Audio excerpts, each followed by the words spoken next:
بہت پرانی بات ہے۔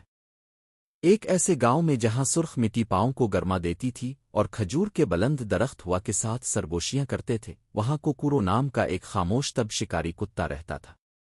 کوکورو کم بھونکتا تھا۔ وہ خوراک کے ٹکڑوں کے لیے دوسرے کتوں سے لڑتا نہیں تھا۔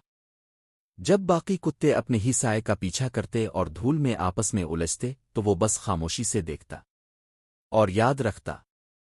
اسی لیے گاؤں کے اکثر لوگ اسے سست اور ناسمجھ سمجھتے تھے۔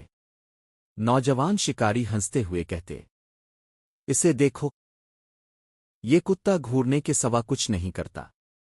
لیکن بوڑھی ماما سادے، جن کی آنکھوں نے وقت کے کئی موسم دیکھے تھے، بس مسکرا کر کہتی، خاموش آنکھ بہت دور تک دیکھتی ہے۔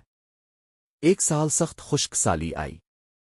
3 شکاری ایک زخمی ہرن کا پیچھا کرتے ہوئے جنگل کی گہرائی میں جا نکلے۔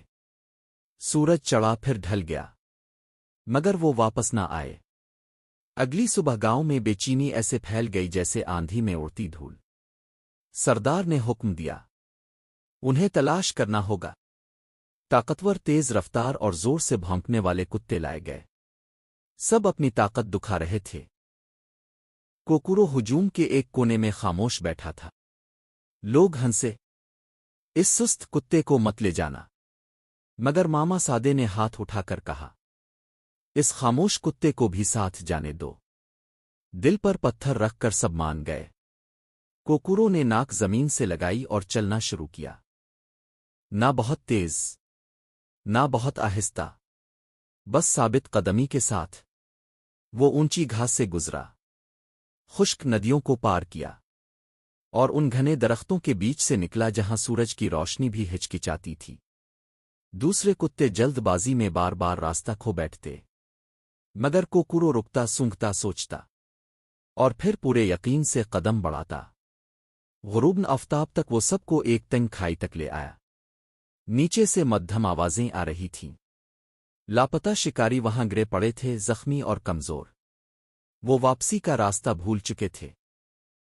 گاؤں والوں کی خوشی کی آوازیں فضا میں ایسے گونج جیسے کسی تہوار کے ڈھول۔ ماما سادے نے دھیرے سے کہا، میں نے کہا تھا نا، خاموش آنکھ دور تک دیکھتی ہے۔ اس دن کے بعد کسی نے کوکورو کو سست نہیں کہا، اور جب بھی کوئی نوجوان بے جا شیخی بگھارتا، بزرگ اسے یاد دلاتے، شور مچانا دانائی نہیں، جو غور سے دیکھتا ہے وہی صحیح راستہ پاتا ہے۔ اخلاقی سبق: خاموش مشاہدہ اور صبر اکثر وہ حقیقت دکھا دیتے ہیں جو شور، جلد بازی اور نمائش میں چھپ جاتی ہے۔ دنیا اکثر بولنے والوں کو عقلمند اور خاموش رہنے والوں کو کمزور سمجھ لیتی ہے، حالانکہ اصل حکمت زیادہ تر خاموشی میں پروان چڑھتی ہے۔